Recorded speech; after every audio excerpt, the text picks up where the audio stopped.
باللہ من الشیطان الرجیم بسم اللہ الرحمن الرحیم ان الصفا والمروة من شعائر اللہ فمن حج البیت او اعتمر فلا جناح علیہ ان یطوف بہما ومن تطوع خيرا فإن الله شاكر عليم إن الذين يكتمون ما أنزلنا من البينات والهدى من بعد ما بيناه للناس في الكتاب اولئک یلعنهم اللہ ویلعنهم اللاعنون صدق اللہ العظیم۔ بے شک صفا اور مروہ اللہ کی نشانیوں میں سے ہیں، اس لیے جو لوگ بیت اللہ کا حج کریں یا عمرہ کریں تو ان پر کوئی حرج نہیں کہ ان کا طواف کریں، اور جس نے کوئی نیکی خوش دلی کے ساتھ کی تو بے شک اللہ قبول کرنے والا اور جاننے والا ہے۔ بے شک جو لوگ چھپاتے ہیں ہماری اتاری ہوئی کھلی نشانیوں اور ہماری ہدایت کو بعد اس کے کہ ہم نے وہ کتاب میں کھول کر لوگوں کے لیے بیان کر دی تھی، تو وہی لوگ ہیں جن پر اللہ لعنت کرتا ہے اور جن پر لعنت کرنے والے لعنت کریں گے۔ پروگرام الکلام میں آپ تمام دیکھنے والوں کو خوش آمدید۔ آج میں نے سورۃ البقرہ کی 2 آیات کریمہ آیت نمبر 158 اور 159 کی تلاوت کرنے کا اور ساتھ ترجمہ پیش کرنے کا شرف حاصل کیا ہے۔ اب آئیے ذرا ان آیات پہ ہم غور و فکر کرتے ہیں اور سمجھتے ہیں کہ اس میں اللہ سبحانہ وتعالیٰ نے کیا فرمایا ہے اور ہمارے لیے ان 2 آیات میں کیا ہدایت کا اور رہنمائی کا انتظام ہے۔ سب سے پہلے تو میں یہ عرض کرتا چلوں کہ گفتگو یہاں سے شروع ہوئی تھی کہ اللہ سبحانہ وتعالیٰ نے اپنے پیغمبر محمد رسول اللہ صلی اللہ علیہ وسلم کو تحویل قبلہ کا حکم دیا تھا۔ اس کا تعلق نماز کے ساتھ تھا، تو اس مسئلے کو بڑی تفصیل کے ساتھ بیان کیا گیا اور اس میں یہ میسیج اور پیغام بھی دے دیا گیا کہ اب بیت المقدس نہیں بلکہ اب قیامت تک کے لیے جو قبلہ قرار پایا ہے وہ کعبۃ اللہ ہے۔ اس کے بعد پھر اللہ سبحانہ وتعالیٰ نے ضمناً کہہ لیجئے اختصار کے ساتھ پھر یہ بیان کر دیا کہ جو اللہ کی راہ میں قتل ہوتے ہیں، اس لیے کہ تحویل قبلہ کے بعد ہی پھر غزوہ بدر بھی واقع ہوتا ہے، تو غزوہ بدر میں مسلمان شہید ہوتے ہیں، زخمی ہوتے ہیں، اپنا مال اپنی دولت وہ سب کچھ اللہ کی راہ میں قربان کرتے ہیں۔ تو ان کے حوصلہ افزائی کے لیے اور ان کو اللہ سبحانہ وتعالیٰ نے یہ اعزاز، یہ انعام اور یہ احترام ان کو عطا کیا کہ بھائی موتیں تو بہت سی ہوتی ہیں، ہر روز دنیا سے لوگ چلے جاتے ہیں، وفات پا جاتے ہیں، لیکن جو شہید کی موت ہے، جو کسی مقصد کی خاطر اللہ کی راہ میں جان دیتا ہے، اعلیٰ مقصد کی خاطر اللہ کی خوشنودی، اللہ کی رضا، اللہ کے دین کے لیے اپنی جان کو قربان کرتا ہے، تو اسے تم مردہ مت کہو، وہ زندہ ہے، تمہیں اس کی زندگی کا شعور نہیں ہے۔ تو لہٰذا یہ موت ایسی موت نہیں ہے کہ جو عام طور پر واقع ہوتی رہتی ہے، بلکہ یہ وہ موت ہے کہ جو اعزاز ہے اور جو ایک انعام ہے اور جو ایک مرتبہ ہے، ایک درجہ ہے جو اللہ سبحانہ وتعالیٰ انہیں عطا کرتا ہے۔ اس حقیقت کو بھی بیان کر دیا گیا کہ بے شک ہم اللہ کے لیے اور اللہ ہی کی طرف ہم لوٹ کر جانے والے ہیں۔ اللہ نے فرمایا کہ انہی پر ہی میری عنایتیں ہوتی ہیں اور انہی پر ہی میری رحمتیں اترتی ہیں اور یہی لوگ ہدایت یافتہ ہیں۔ اب بات شروع ہوئی تھی نماز سے، اب نماز کے بعد پھر عبادت ہی کی طرف بات کو موڑا گیا ہے، اور اس کا آغاز ہو رہا ہے صفا اور مروہ سے، یعنی حج اور عمرہ۔ اب یہاں پر اس بات کو بیان کیا گیا، اور مسلمانوں سے یہاں پہ یہ فرمایا گیا کہ بے شک صفا اور مروہ یہ اللہ کے شعائر میں سے، اللہ کی علامتوں میں سے، نشانیوں میں سے ایک نشانی ہے۔ عربی زبان میں جب لفظ شعائر یا شعیرہ استعمال کیا جاتا ہے تو اس سے مراد یہ ہوتا ہے کہ ایسی چیز کہ جو کسی حقیقت کا احساس دلانے والی اور اس کا مظہر اور اس کی نشانی ہوتی ہے، اس کو شعیرہ عربی زبان میں کہا جاتا ہے۔ ہم جسے شاعر اللہ کہتے ہیں، اللہ سبحانہ وتعالیٰ نے چند اپنی نشانیاں بیان کی ہیں، ان کو مقرر کر دیا ہے کہ جس طرح کعبۃ اللہ ہے، یہ اللہ کے شاعر میں سے ہے، اسی طرح حجر اسود ہے، اللہ کے شاعر میں سے ہے، صفا و مروہ ہے، اللہ کے شاعر میں سے ہے، جمرات ہے، اللہ کے شاعر میں سے ہے۔ تو لہٰذا یہ اللہ کی ہمیں یاد دلاتے ہیں، یہ اللہ کی علامت اور اللہ کی نشانی ہے، یہ صفا اور مروہ۔ مروہ کے بارے میں علامہ حمید الدین فراہی کا یہ کہنا ہے کہ یہ وہ مقام ہے کہ جہاں پہ حضرت ابراہیم علیہ السلام نے اسماعیل کی قربانی اللہ کی بارگاہ میں پیش کی تھی۔ یہ اس کی یاد دہانی ہے کہ جس کے لیے سعی کی جاتی ہے۔ لیکن اکثر مفسرین کرام کا یہ کہنا ہے، بلکہ روایات بھی اس پر موجود ہیں، کہ حضرت ہاجرہ پانی کی تلاش میں جب نکلی تھی تو آپ صفا سے مروہ، مروہ سے صفا اپنے ساتھ یہ چکر لگائے تھے۔ اللہ سبحانہ وتعالیٰ نے صفا و مروہ کے اس سعی کو، اس طواف کو، اس دوڑنے کو اللہ نے حج کا حصہ بنا دیا، رکن بنا دیا، عمرہ کا رکن بنا دیا۔ تو لہٰذا آج بھی حاجی جب جاتے ہیں تو جہاں پہ وہ دیگر ارکان حج کے ادا کرتے ہیں تو وہ سعی بھی کرتے ہیں، اسی طرح جو عمرہ کرنے جاتے ہیں تو وہ بھی سعی کرتے ہیں۔ تو یہ شعائر اللہ میں سے ہے صفا اور مروہ کے درمیان سعی۔ لیکن یہاں پہ آپ یہ دیکھیے کہ اللہ سبحانہ وتعالیٰ نے صفا اور مروہ کا اس پس منظر میں بھی ذکر کر دیا کہ چونکہ یہود کی کوشش ہوا کرتی تھی کہ وہ الفاظ کی ادائیگی میں تحریف کریں۔ سورۃ البقرہ کے آغاز میں ہم نے تحریف پر بہت ہی وضاحت کے ساتھ گفتگو کی تھی، اور یہ بتایا تھا کہ کس طرح تحریف کی جا سکتی ہے اور اس کی کیا اقسام اور کیا صورتیں اس کی بنتی ہیں جن کو یہودی اختیار کرتے تھے۔ اسی طرح صفا اور مروہ کے مروہ کا لفظ بھی انہوں نے بگاڑ دیا، اور یہ بتانے کی کوشش کی کہ یہ وہ مقام ہے کہ جو یروشلم میں ہے، یعنی یہ مکۃ المکرمہ میں یہ مقام نہیں ہے۔ تو چونکہ آگے بھی ہمیں معلوم یہ ہوتا ہے کہ یہود کہ جنہوں نے تورات کو پڑھا تھا، لیکن اس کے باوجود انہوں نے رسول اللہ کی جو نشانیاں تھیں، جو گواہیاں تھیں، جو ثبوت تھے، جو دلائل تھے، ان کو چھپانے کی کوشش کی تھی۔ اس کا ذکر اس سے اگلی آیت میں ہم پڑھیں گے۔ تو لہٰذا ہمیں یہ معلوم ہوتا ہے کہ اللہ سبحانہ وتعالیٰ نے یہاں پر صفا اور مروہ کا جو ذکر کیا تو اس کا ایک پس منظر اور ایک حکمت یہ بھی ہے کہ چونکہ یہود صفا اور مروہ کے بارے میں تعریف کرتے تھے، جھوٹ بولتے تھے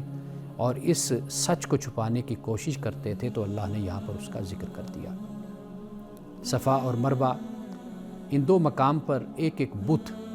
کفار نے نصب کر رکھا تھا۔ مسلمان اس حوالے سے پریشان ہوتے تھے کہ اگر ہم سعی کریں تو وہاں پر تو بت لگے ہوئے، تو اس مسئلے کو بھی یہاں پر واضح کر دیا گیا کہ اس میں کوئی حرج نہیں ہے، اس لیے کہ کعبۃ اللہ کے اندر بھی انہوں نے 300 سے بھی زیادہ بت نصب کر رکھے تھے، بت رکھے ہوئے تھے، مختلف قسم کے بت تھے۔ اسی طرح وہ انہی بتوں پر قربانی دیتے تھے، انہی بتوں پر وہ چڑھاوے چڑھاتے تھے، انہی بتوں کے لیے وہ سب کچھ کرتے تھے۔ تو لہٰذا یہاں پہ اس بات کو بھی واضح کر دیا کہ اگر ایسی کوئی صورت ہے تو بہرحال آپ نے صفا اور مروہ کی جو سعی ہے، طواف ہے، اس کو آپ نے ترک نہیں کرنا۔ اب یہاں پر یہ دیکھیے کہ اللہ سبحانہ وتعالیٰ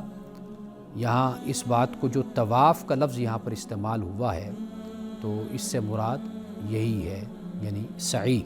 جو صفا اور مروہ کے درمیان کی جاتی ہے اور آج بھی حاجی اور عمرہ کرنے والے کرتے ہیں۔ حج کا مطلب تو ارادہ ہوتا ہے، اور عمرہ آپ دیکھ لیجئے کہ یہ لفظ اشارہ کرتا ہے اس بات کی طرف کہ انسان روحانی طور پر خوشحال ہو جاتا ہے، آباد ہو جاتا ہے۔ عمرہ ایسی عبادت ہے کہ جو انسان کے اختیار میں ہے، یعنی یہ اختیاری عبادت ہے، یہ نفلی عبادت ہے، یہ مستحب عبادت ہے۔ لیکن جو حج ہے یہ صاحب استطاعت پر ہے کہ جو اس کی استطاعت رکھتا ہے، تو قرآن پاک نے اس بات کو بیان کر دیا کہ جو فمن استطاع الیہ سبیلا، کہ یہ حج اس پر لازم اور فرض ہے کہ جو میری راہ میں نکلنے کی استطاعت رکھتا ہے۔ ابھی گفتگو ہمیں اسی نقطے پہ کرتے ہیں وقفے کے بعد۔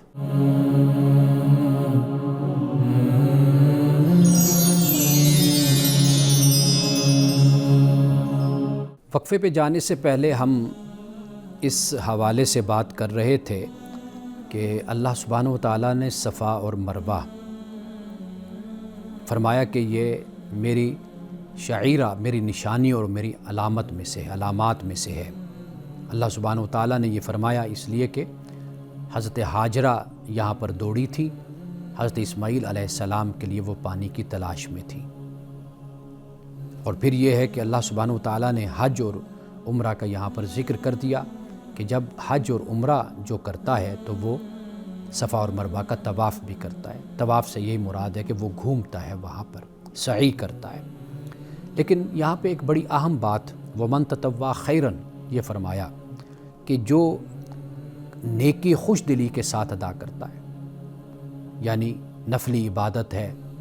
مستحب عبادت ہے، خوش دلی سے اور شوق سے ادا کرتا ہے، تو اللہ سبحانہ وتعالیٰ فرماتا ہے کہ اللہ شاکر علیم ہے۔ شاکر سے مراد شکر گزار ہوتا ہے، یعنی یہاں پر ہم یہ اس کا مطلب کر سکتے ہیں کہ فإن اللہ شاکر علیم، کہ بے شک اللہ تعالیٰ قدردان ہے۔ یعنی اگر بندہ کوئی عبادت کرتا ہے، نفلی عبادت کرتا ہے، فرض تو فرض ہے، جو حکم ہے وہ تو حکم ہے، لیکن وہ حکم سے بڑھ کر، فرض سے بڑھ کر، واجب سے بڑھ کر اللہ کے محبت میں، اللہ کی رضا کے لیے، اللہ کی توجہ حاصل کرنے کے لیے، اس کے قرب کو پانے کے لیے اگر مزید عبادت کرتا ہے، مزید انفاق کرتا ہے صرف اللہ کی محبت میں، تو ناظرین اکرام اللہ پاک یہ فرماتا ہے کہ اللہ قدردان ہے۔ ایسا نہیں ہے کہ اس کی ذات بلند ہے، رفتوں کی مالک ہے، اس کی ذات بے نیاز ہے، مستغنی ہے، اس کو بندوں کی ضرورت نہیں ہے، نہ ان کی عبادت کی ضرورت ہے اور نہ ان کی دعاؤں کی ضرورت ہے۔ لیکن اللہ فرماتا ہے کہ اگر میرا بندہ کوئی نیکی کرتا ہے تو میں اس نیکی کی قدردانی کرتا ہوں۔ یہ بات بہت اہم ہے۔ اللہ سبحانہ وتعالیٰ اپنے بندوں پہ خوش ہوتا ہے جب بندے فرض سے اور حکم سے بڑھ کر اللہ کی راہ میں خرچ کرتے ہیں، اللہ کی عبادت کرتے ہیں، خدمت خلق کرتے ہیں، تو اللہ اس عمل سے خوش ہوتا ہے۔ اب دیکھیے کہ جیسے میں نے وقفے پہ جانے سے پہلے یہ بھی بیان کیا تھا کہ صفا اور مروہ کے حوالے سے یہود کا جو رویہ تھا وہ یہی تھا کہ انہوں نے اس میں تحریف کر دی، مروہ کا لفظ بگاڑ دیا، اور کوشش یہ کہ یہ بتائیں کہ یہ مکہ میں مقام نہیں ہے، ابراہیم اس مقام پر اور اس علاقے میں اور اس شہر میں نہیں آئے تھے۔ اب قرآن پاک نے اس سے جو آگے آیت ہے، آیت نمبر 159، اس میں یہ فرمایا ہے اور یہ سزا بیان کی ہے کہ جو ہم نے نازل کیا بینات میں سے کھلی کھلی نشانیاں ہیں اور ہدایت ہے، اس کا انہوں نے کیا کیا، اس پہ پردہ ڈال دیا، یکتمون، اس کو چھپاتے ہیں، اور جو ہم نے لوگوں کے لیے کتاب میں واضح کر دی، یعنی تورات میں سب کچھ بیان ہے، تو کیا کرتے ہیں، اس کو چھپاتے ہیں۔ جو بینات ہیں اور ہدایت ہیں جو اللہ فرماتا ہے ہم نے نازل کی ہیں، تو ان پر وہ پردہ ڈالتے ہیں، ان کو چھپا دیتے ہیں۔ تو کیا فرمایا اولئک یلعنہم اللہ یلعنہم اللہ، یہ وہ لوگ ہیں کہ اللہ ان پر لعنت کرتا ہے اور لعنت کرنے والے بھی ان پر لعنت کرتے ہیں۔ آپ خود بتائیے کہ اگر کوئی سچائی ہو، کوئی حقیقت ہو، کوئی حق بات ہو، تو اس کو چھپانا چاہیے یا اس کو ظاہر کرنا چاہیے؟ جب اس کا موقع ہے، اس کا وقت ہے کہ آپ اس حقیقت کو کھولیں، اس کو بیان کریں، لوگوں کو بتائیں کہ ہاں یہ اللہ کے سچے رسول ہیں، قرآن اللہ کی کتاب ہے،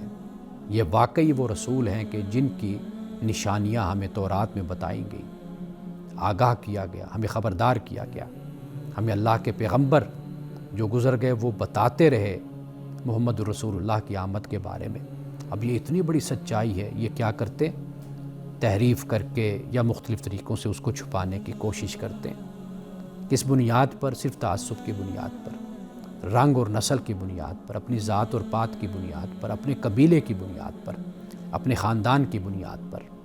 کہ چونکہ اس کا تعلق ہمارے خاندان سے، ذات سے، ہمارے قبیلے سے اور ہمارے اس خاص علاقے سے یا خاص کتاب سے تعلق نہیں، تو لہٰذا ہم اس کو پیغمبر نہیں مانتے۔ اور پھر یہ ہے کہ تحویل قبلہ بھی ہو گیا۔ تو یہاں پہ اللہ سبحانہ وتعالیٰ نے واضح طور پر اس حقیقت کو اور اس سچائی کو بیان کر دیا کہ یہ لوگ ایسے ہیں کہ جو حق بات کو چھپاتے ہیں، تو اللہ کی لعنت اور لعنت کرنے والوں کی لعنت۔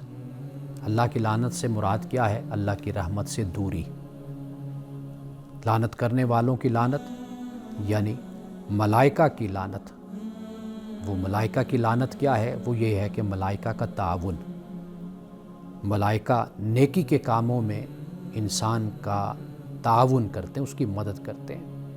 شیطان تو برے کاموں میں مدد کرتا ہے۔ قرآن پاک نے اس کو کئی مقام پر بیان کیا، شیطان یعدکم الفقر ویأمرکم بالفحشاء، کہ شیطان تمہیں ڈراتا ہے فقر سے اور تمہیں حکم دیتا ہے فحشاء کا۔ یہاں پر فحشاء سے مراد بخل بھی لیا جا سکتا ہے، یعنی ایک طرف تمہیں ڈراتا ہے کہ تم غریب ہو جاؤ گے اگر خرچ کرو گے، دوسری طرف تمہیں یہ مشورے دیتا ہے، یہ حکم دیتا ہے کہ بھئی بخل کرو، کنجوسی کرو۔ واضح بات ہے کہ جب غربت کا ڈر ہوگا تو پھر مال زیادہ سے زیادہ جمع کیا جائے گا۔ جمع کیوں کیا جائے گا؟ اس لیے کہ انسان کنجوسی اور بخل کرے گا، جن کا حق ہوگا ان کو نہیں دے گا۔ تو ملائکہ انسان کی مدد کرتے ہیں اچھے کاموں میں، اور اس شخص کی مدد کرتے ہیں کہ جو اچھی راہ پر، سیدھی راہ پر اور اچھے کاموں کے لیے چلتا ہے، تو ملائکہ اس کے معاون بن جاتے ہیں، اس کے مددگار بن جاتے ہیں۔ اور جو اپنے لیے بری راہ کو چنتا ہے تو پھر اس کے ساتھ کیا ہوتا ہے؟ پھر شیطان اس کی مدد کرتا ہے اور اس کا تعاون کرتا ہے۔ ہم نے ایک موقع پر اس بات کو بھی بیان کیا تھا کہ بہت سے لوگ مسلمان ہوئے جن کا تعلق قوم یہود سے تھا، بلکہ علماء یہود بھی تھے کہ جنہوں نے کلمہ پڑھ لیا۔ قرآن پاک نے ان کی تحسین کی ہے۔ قرآن پاک نے یہ کہا ہے کہ جب یہ سنتے ہیں جو نازل کیا گیا رسول کی طرف،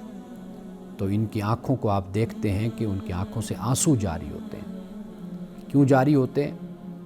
کیونکہ وہ حق کو پہچان جاتے ہیں۔ یقولون ربنا آمنا فاکتبنا مع الشاہدین۔ اب دیکھیے یہاں پر شاہدین کا ذکر ہوتا ہے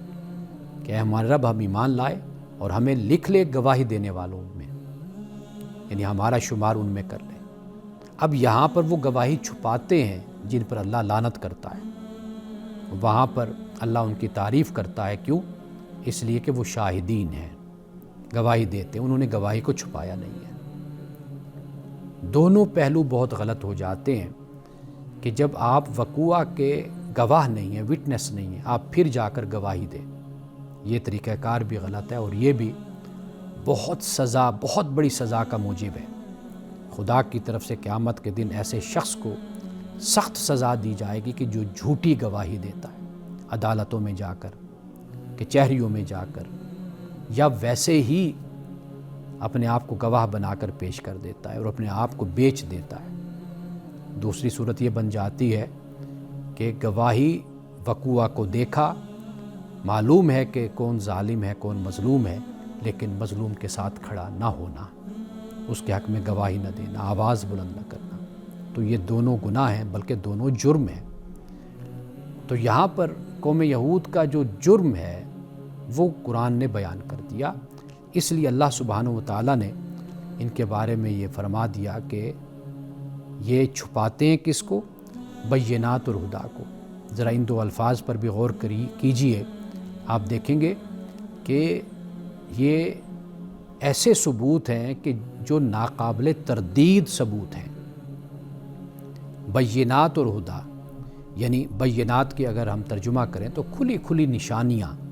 اس کا ترجمہ بنتا ہے، اور والہدا اور ہدایت، کھلی کھلی نشانیاں، یا تو کوئی بات ایمبیگوٹی میں ہو، ابہام میں ہو، شک میں ہو، شبہ میں ہو، تو ایسی بات نہیں ہے، بات بالکل واضح ہے، لیکن اس کے باوجود یہ کیا کرتے ہیں؟ یہ چھپانے کی کوشش کرتے ہیں۔ اور پھر یہ ہے کہ کتاب میں اللہ پاک فرماتا ہے ہم نے لوگوں کے لیے بیان کر دیا۔ اب کتاب سے مراد یعنی جو ان کو کتاب دی گئی اس میں اللہ نے بیان کر دیا، بیناہ للناس، سب کچھ بیان کر دیا، لیکن اس کے باوجود بھی انہوں نے اس کا انکار کیا اور اس کی تحریف کی۔ تو یہاں پہ جب ہم غور کرتے ہیں، جب ہم توجہ کرتے ہیں، تو ہمیں یہ بات سمجھ آ جاتی ہے کہ اللہ سبحانہ و تعالیٰ نے جو تحویل قبلہ کا ایک موضوع شروع کیا اور تسلسل کے ساتھ اس مسئلے پر کلام فرمایا، گفتگو کی، اس مسئلے کو ہر پہلو سے واضح کر دیا، تو پھر اللہ سبحانہ و تعالیٰ نے اب یہاں پر اسی بات کو بیان کر دیا صفا اور مروہ کے ضمن میں، کہ جب صفا اور مروہ کا ذکر ہوا تو اس کے ساتھ ہی اللہ سبحانہ و تعالیٰ نے اب یہ بھی بیان کر دیا کہ بھئی یہ جو یہود ہیں ان کا طریقہ کار یہی ہے کہ یہ سچائی کو اور یہ حق کو چھپاتے ہیں۔ اللہ سبحانہ و تعالیٰ سے یہ دعا کیا کریں کہ اللہ ہمیں جس طرح جو چیز ہے اس طرح اللہ ہمیں اس کو سمجھنے کی توفیق عطا فرمائے۔ یعنی جب کتاب اللہ کی کتاب جو بیان کر دے اس کو من و عن قبول کر لینا چاہیے، اس میں کسی قسم کی تحریف یا کوئی تعویل یا اپنی طرف سے کوئی تفسیر یا کوئی ایسا طریقہ کہ کہیں خدا نخواستہ نعوذ باللہ ایسا نہ ہو کہ خدا کا جو حکم ہے جس تاکید کے ساتھ ہو وہ تاکید اور وہ حکم تو پس پش چلا جائے اور اس کا پہلو کمزور ہو جائے، اور جو بات آپ کر رہے ہیں وہ بات زیادہ اصرار کے ساتھ اور تاکید کے ساتھ آ جائے، تو یہ اس بات سے اللہ کی پناہ مانگنی چاہیے۔ وہی بات کہ جو قرآن کہتا ہے، اللہ کی کتاب کہتی ہے، وہی سامنے رکھی جائے اور اسی پر ہی بات کی جائے۔ ایک وقفے کے بعد آپ کے سوالات کی طرف ہم آئیں گے۔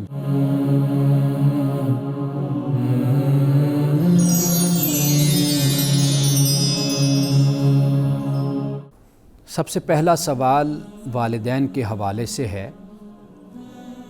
کسی نوجوان نے، بچے نے یہ پوچھا ہے کہ والدین بوڑھے ہو جائیں تو اولاد میں سے کون ان کی خدمت کرے یا ان کے ساتھ رہے یا ان کے معاملات کو دیکھے، یعنی پوچھنا یہ چاہتے ہیں کہ ذمہ داری یہ کس کی ہے۔ سب سے پہلے تو دیکھیے قرآن مجید نے اس مسئلے کو والدین کے حوالے سے ان کے ساتھ نیکی اور ان کے ساتھ حسن سلوک اس کو تو پہلے نمبر پہ رکھا اللہ نے اپنی توحید کے بعد، یعنی جس مقام پر بھی بیان کیا تو پہلے اللہ نے یہ فرما دیا کہ بھئی یہ وَقَضَىٰ رَبُّكَ أَلَّا تَعْبُدُوا إِلَّا إِيَّاهُ وَبِالْوَالِدَيْنِ إِحْسَانًا، تیرے رب نے فیصلہ کر دیا ہے کہ اس کے سوا کسی کی عبادت نہیں کرنی اور والدین کے ساتھ حسن سلوک سے پیش آنا ہے۔ یہیں پر ہی اسی مقام پر جو میں پڑھ رہا ہوں سورۃ بنی اسرائیل میں، یا یہ بھی فرمائے اما یبلغن عندک الکبر احدہما او کلاہما، کہ تیرے پاس بڑھاپے کو وہ پہنچ جاتے ہیں، ان میں سے ایک ہے یا دونوں ہیں، فلا تقل لہما اف، انہیں اف نہ کہو، ولا تنہرہما، ان کو جھڑکو بھی نہیں، وقل لہما قول کریما، اور ان سے اچھی بات، کرامت والی، احترام والی، عزت والی بات ان سے کرو۔ اب جب ہم یہ دیکھتے ہیں کہ اللہ سبحانہ و تعالیٰ نے جو کفالت کی ذمہ داری ہے معاشی حوالے سے، خاندان کا جو سربراہ جسے ہم کہتے ہیں، وہ مرد کو بنایا ہے۔ جو بیوی ہے یا والدین کی جو بیٹی ہے تو واضح بات ہے کہ وہ کسی کی بیوی ہے، اب وہ زیر کفالت ہے اپنے خاوند کے، یعنی وہ گھر کو سنبھالتی ہے یا گھر کے معاملات کو دیکھتی ہے اور بچوں کی پرورش اور تربیت کرتی ہے۔ تو یہاں پہ جب ہم دیکھیں گے تو بنیادی طور پر جو ذمہ داری گھر کو لے کر چلنے کی ہوتی ہے وہ مرد کی ہوتی ہے۔ تو اس پہلو سے ہم یہ بات سمجھ سکتے ہیں کہ یہ سب سے پہلے ذمہ داری بیٹے کی ہوتی ہے کہ وہ اپنے والدین کو سنبھالے معاشی طور پر، اور اس کے علاوہ ان کے دیگر معاملات کو یہ بیٹوں کی یا بیٹے کی یہ ان کی ذمہ داری ہوتی ہے کہ وہ مل کر اس معاملے کو بہتر طریقے سے حل کر لیں۔ ہم نے دیکھا ہے کہ اچھے خاندان، اچھے بچے آپس میں بیٹھ کر اس پر میٹنگ کر کے اور اس معاملے کو بہت آسان طریقے سے حل کر لیتے ہیں، جس سے والدین کی جو انا ہوتی ہے، ایگو ہوتی ہے، اس کو بھی ٹھیس نہیں پہنچتی۔ والدین کے جنہوں نے ساری زندگی اپنی اولاد کو دے دی ہوتی ہے، وہ بھی بڑی محبت اور بڑے پیار اور بڑی شفقت کے ساتھ ان کے دلوں میں اپنے اولاد کے لیے ایک جذبہ محبت رہتا ہے،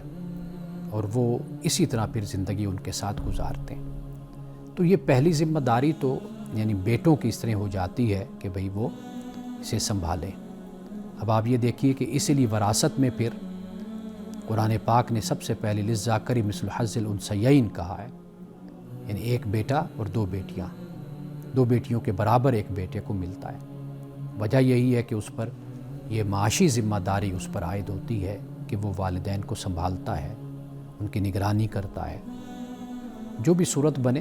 بہرحال یہ اس کی ذمہ داری ہے۔ ہاں، ایسا بھی ہو جاتا ہے کہ کئی مرتبہ کہ بیٹے معاشی طور پر کمزور ہیں اور بیٹیاں معاشی حوالے سے مضبوط ہیں، ان کو اس طرح کا کوئی مسئلہ نہیں ہے کہ وہ وقت بھی دے سکتی ہیں، یا ان کے پاس نوکر چاکر ہیں، ملازم ہیں، اور ان کو کوئی معاشی تنگ دستی بھی نہیں ہے، تو یہ نیکی کا پہلو بن جاتا ہے۔ جیسے ہم نے پڑھا وہ من تطوع خیرا فإن اللہ شاکر علیم، کہ جو نیکی پھر نفلی طور پر اور اچھے جذبے اور احساس کے ساتھ اگر کوئی نیکی کرتا ہے تو اللہ تعالیٰ اس کی قدر کرنے والا ہے۔ تو لہٰذا پھر دوسرے نمبر پر اور دوسرے قدم پر اگر بیٹیاں اس قابل ہوں تو وہ ضرور اس معاملے میں ہاتھ بٹائیں، شامل ہوں۔ لیکن اگر ایسی صورت نہیں ہے تو بیٹیوں کو مورد الزام ٹھہرانا یا بیٹیوں پر زبردستی دباؤ ڈالنا، تو یہ اس کی نہ کوئی اخلاقی اس کا جواز ہے، نہ شرعی جواز ہے اس کا، نہ قانونی جواز ہے۔ تو بنیادی طور پر پہلے بیٹوں کی ہی شرعی طور پر، قانونی طور پر، اخلاقی طور پر ذمہ داری ہوتی ہے کہ وہ اسے بہترین طریقے سے اور آسان طریقے سے اس کو ادا کریں۔ اب اس کے بعد دوسرا سوال ہے، یہ جو پہلا سوال میں نے ابھی آپ کے سامنے رکھا ہے کہ یہ ایک بچے کا ہے اور یہ مسئلہ ان کو درپیش ہے، تو انہوں نے مجھے خاص طور پر پرسنلی یہ سوال مجھ سے پوچھا، اور میں نے اس لیے آپ کے سامنے رکھا کہ تاکہ سننے والے آپ تمام حضرات بھی اس جواب سے استفادہ کر لیں۔ اب دوسرا جو سوال ہے وہ یہ ہے کہ نوجوان دنیاوی اور دینی تعلیم، ان کے درمیان توازن کیسے پیدا کریں۔ یہ بھی ایک بڑا مسئلہ ہوتا ہے، اس لیے کہ جب ہم دینی اور دنیاوی تعلیم کی بات کرتے ہیں تو شاید ہمارے ذہن میں یہ ہوتا ہے کہ دنیاوی تعلیم تو وہ ہوگی جو ہم یونیورسٹی سے، کالج سے، اسکول سے حاصل کرتے ہیں، اور دینی تعلیم وہ ہوتی ہے جو ہم مدرسہ سے، کسی مذہبی ادارے سے ہم تعلیم حاصل کرتے ہیں۔ تو یہاں پر میں اس اشکال کو اور اس جو ایک فہم کی غلطی آپ کہہ لیجئے، اس کو بھی میں دور کرنا چاہوں گا، اور یہ میں آپ کو بتانا چاہوں گا کہ جب ہم دینی تعلیم کی بات کرتے ہیں تو پھر دینی تعلیم سے ہمیں کیا مراد لینا چاہیے، کیا مراد ہونی چاہیے، اس پہ ہم بات کرتے ہیں۔ لیکن یہ شکر کیجئے کہ نوجوان اگر اس طرح سوچتے ہیں کہ وہ یہ چاہتے ہیں کہ دین اور دنیا میں ہم توازن پیدا کر سکیں اور اعتدال کے ساتھ چل سکیں، تو یہ غنیمت ہے۔ میں تو یہ کہتا ہوں کہ اس وقت سے ڈریں کہ اگر نوجوان اس طرح کے سوالات کرنا ہی چھوڑ دیں یا اس طرح سوچنا چھوڑ دیں، اس وقت سے ہمیں ڈرنا چاہیے۔ اسی سوال پہ مزید ہم بات کرتے ہیں، لیکن ایک وقفے کے بعد۔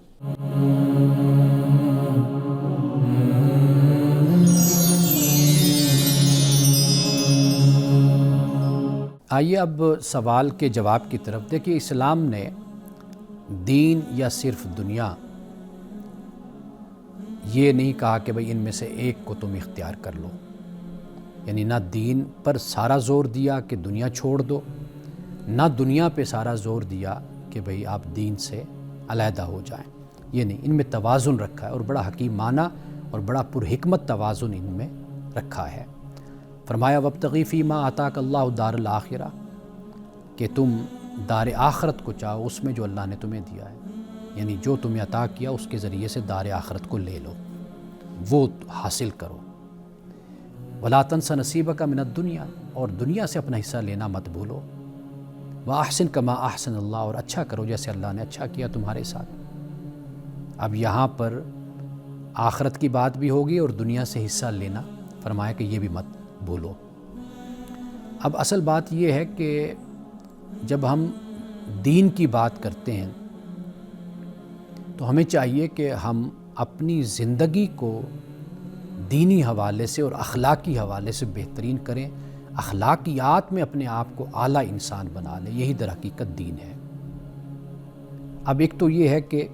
مثال کے طور پر قرآن مجید کی تلاوت ہے، قرآن مجید کا ترجمہ ہے آسان، وہ آپ پڑھیے تاکہ آپ کو معلوم ہو کہ قرآن آپ سے کیا کہتا ہے، اللہ آپ سے کیا چاہتا ہے۔ رسول اللہ صلی اللہ علیہ وسلم کی سیرت خاص طور پر میں ہمیشہ کہتا ہوں کہ اس کا مطالعہ کیجیے۔ آپ صلی اللہ علیہ وسلم کے اخلاقیات، کردار، آپ کی معاشرتی، خاندانی، سماجی زندگی، عسکری زندگی، سیاسی زندگی، یہ ہماری اصلاح کرتے۔ اسی طرح بنیادی جو فقہی مسائل ہیں ان کے بارے میں بھی علم حاصل ہمیں ہونا چاہیے تاکہ پاکیزگی، پاکی ناپاکی کے بارے میں پتہ ہو ہمیں۔ وضو ہے، نماز ہے، روزہ ہے، زکوٰۃ ہے، حج ہے، بنیادی مسائل۔ دنیاوی تعلیم، اس کے لیے میں آپ کو یہ مشورہ دوں گا کہ اس پر پوری توجہ کریں، کیونکہ یہ تعلیم آپ کے رزق کا ذریعہ بنے گی، اس سے آپ رزق حاصل کریں گے، یہ ذمہ داری پورا کرنے کا بھی ذریعہ بنے گی دنیاوی تعلیم، اور یہی تعلیم پھر خاندان کا سہارا بننے کا بھی ذریعہ بنتی ہے۔ یعنی ہر شخص پر یہ فرض نہیں ہے کہ وہ عالم بنے، عالم بننا ہر شخص پر فرض نہیں ہے، واجب نہیں ہے کہ وہ ضرور عالم بنے،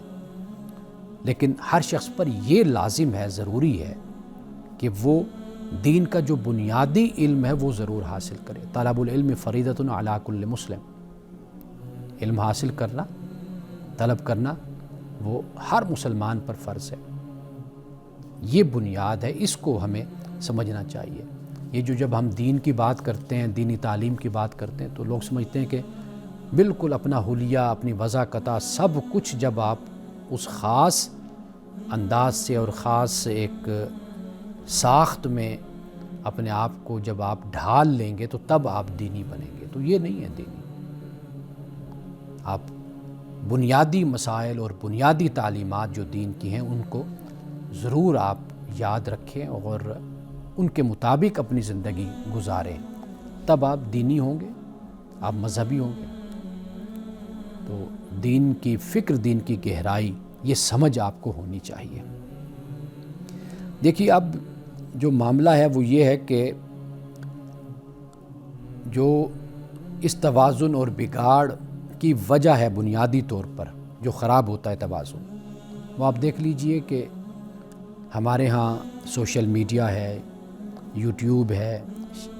شارٹس ہیں، ٹک ٹاک ہے، اس پر ہمارے نوجوانوں کا وقت کافی گزرتا ہے، راتوں کی نیند بھی خراب، زندگی بالکل اپ سیٹ ہو کر رہ جاتی ہے۔ تو جو ایک سکیجول اور ایک طریقہ میں نے آپ کو بتایا ہے، اگر آپ اس پر عمل کریں گے تو دنیا میں بھی آپ انشاءاللہ ترقی کریں گے، کامیاب ہوں گے، اور اسی طرح آپ آخرت میں بھی کامیاب اور کامران ہوں گے۔ آئیے آخرت میں ایک آخر میں رسول اللہ صلی اللہ علیہ وسلم کی ایک دعا ہے، وہ میں چاہتا ہوں کہ میں آپ کو اس موقع پہ سناؤں۔ فرمایا اللہم انی اعوذ بک من الہم والحزن والعجز والکسل والجبن والبخل ودلع الدین وغلبۃ الرجال۔ یہ بخاری اور مسلم کی حدیث ہے کہ اے اللہ میں تیری پناہ مانگتا ہوں، مجھے اپنی پناہ عطا فرما، کس سے؟ ہم سے، فکر سے، یہ جو پریشانی ہوتی ہے، والحزن، غم سے، والعجز، یہ جو کم ہمتی ہوتی ہے، بے بسی ہوتی ہے، والکسل، کاہلی سے، سستی سے، والجبن، اور یہ جو بخل ہوتا ہے اس سے، ودلع الدین، یعنی قرض کے بوجھ کے ٹوٹ جانے سے، یعنی جو بے تحاشا قرض کا بوجھ ہوتا ہے اس سے بھی مجھے بچا، وغلبۃ الرجال، اور فرمایا کہ وغلبۃ الرجال، لوگوں کے دباؤ سے، یہ جو لوگ ظلم کرتے ہیں، زیادتی کرتے ہیں، انسان بالکل بے بس سا ہو جاتا ہے ان کے ظلم کو برداشت کرتا ہے، ان کی تحقیر، حقارت آمیز جملوں کو، حقارت آمیز رویوں کو برداشت کرتا ہے بے بس ہو کر، تو اے اللہ وغلبت الرجال، لوگوں کے غلبے سے، دباؤ سے، جبر سے مجھے بچا اور اپنی پناہ مجھ کو عطا فرما۔ یہ رسول اللہ صلی اللہ علیہ وسلم کی دعا ہے۔ انہی الفاظ کے ساتھ آج کے پروگرام سے مجھے اجازت دیجیے، انشاءاللہ کل آپ سے ملاقات ہوگی۔ السلام علیکم ورحمۃ اللہ وبرکاتہ۔